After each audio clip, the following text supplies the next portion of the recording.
Hello guys, I'm going to give you an overall feedback toward your micro teaching, especially when you did the presentation part. Okay, so after I have observed in some of your group doing the micro teaching, so I think there will be 3 points that I would like to point out.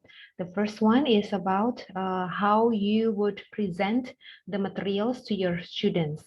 So as I have ever mentioned earlier, when I gave an overall feedback toward your introduction part, that you may need to, I mean, you should or you must make it simple, make the explanation simple, understandable, and clear to your students. Okay, so your students will have a very clear and comprehensive idea of what the materials that you're delivering to them. Okay, that will also affect, I mean, that might also be related to the presentation that you display on your PowerPoint slides. Don't make it too packed, okay? Don't make it too much so that the students, your students will be able to follow along, okay, along with the explanation from you. And also, do not make also too much writing, okay? Just the important points only.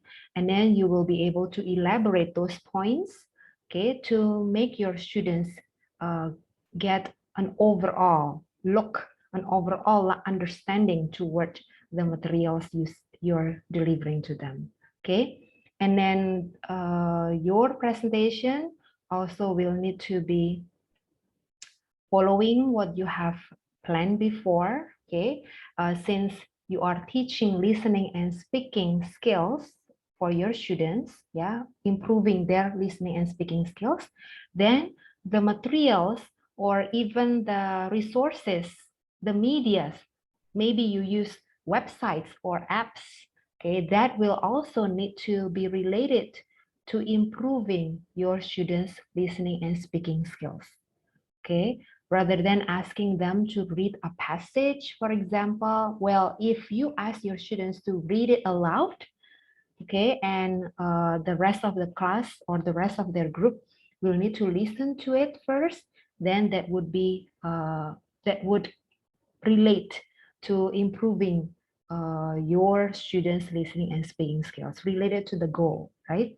But if you give them a text for them to read, okay, that would be related to reading skill rather than listening skill, okay? And the output or the assessment that you ask them to do during the guided practice, when you monitor their progress, when you can give feedback toward their work, it's also supposed to link to how they could improve their speaking skill after they listen to something, okay?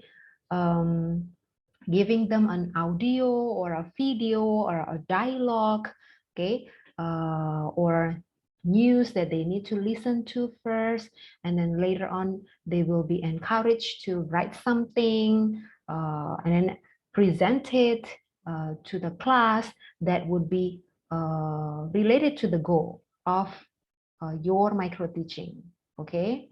Because this is PSAL, listening and speaking, right? And then number two, the second point that I want to point out is also in the use of language, okay, throughout your micro teaching, since you're teaching Indonesian students who are basically, who have basically limited English skills, probably, yeah, and then you tend to use mixed languages throughout the micro teaching. That would be allowed, that is allowed, I mean, yeah, but remember that your time management in, what is it, in delivering your materials also is limited, right? Yeah, so you need to be able to figure out on how you will be able to address your materials, your points, the important concepts, yeah, and as well as the biblical values in such a way so that you won't use too much time in the presentation part. Okay, because in the presentation part itself, it's not only the time for you to deliver the materials, but also you will need to ask for students' responses, right?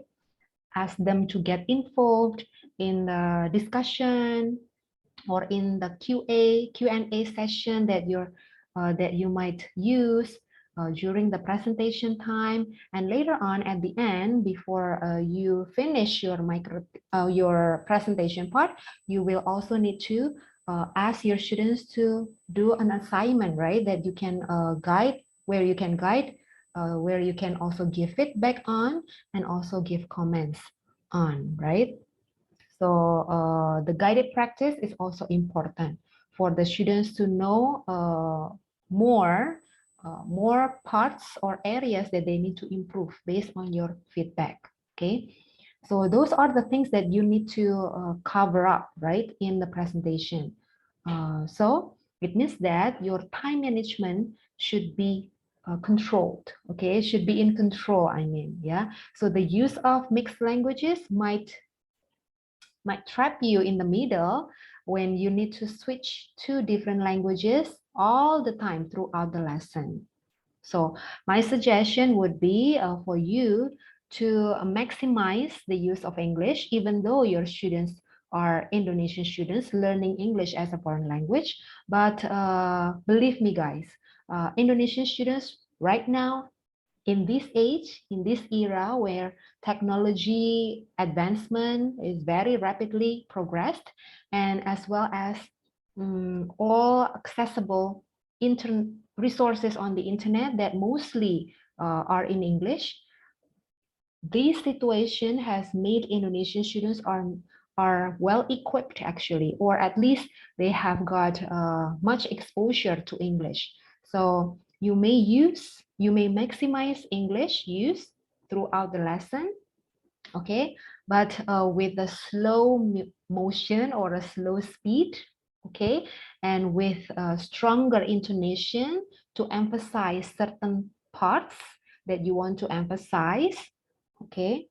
And also you may use also your body gestures a little bit, I mean, to make sure that your students understand what you mean in English. Okay, so maximize the use of English because you're teaching your students English. You're not teaching them Bahasa Indonesia, right? Yeah, so you need to consider about using mixed languages minimally in your class. Okay, I believe that Indonesian students nowadays, they will be able to understand your simple English sentences or instructions. Okay, yeah, compared with uh, my years, I mean, back then, when internet was not freely or accessible anytime, anywhere, just like the generation nowadays.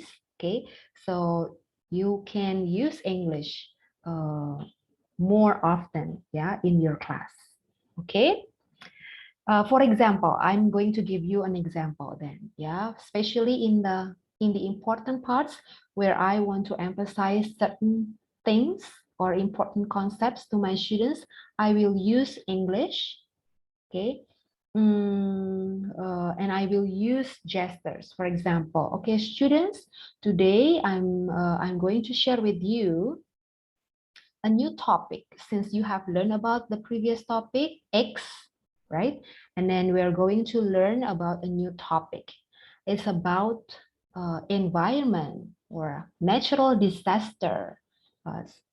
Okay, so when you talked about natural disaster, you may translate natural disaster itself, the word natural disaster, into Bahasa Indonesia to put more emphasis. Yeah, but throughout the lesson, you may need to consider which part of the learning process of your materials deliverance, which one that you need to translate your English word into Bahasa Indonesia, but which part of your presentation that you can use English mostly. Yeah. So students, talking about natural disaster, I'm sure that you have been familiar with tsunami, right? Tsunami is a big wave, is a big flood, okay, that is caused by blah, blah, blah, blah, blah, okay? So you can use emphasis, and you can also use wave, big wave. Tsunami is a big wave or a big flood that is caused by the earth shaking under the seashore, okay, under the seashore.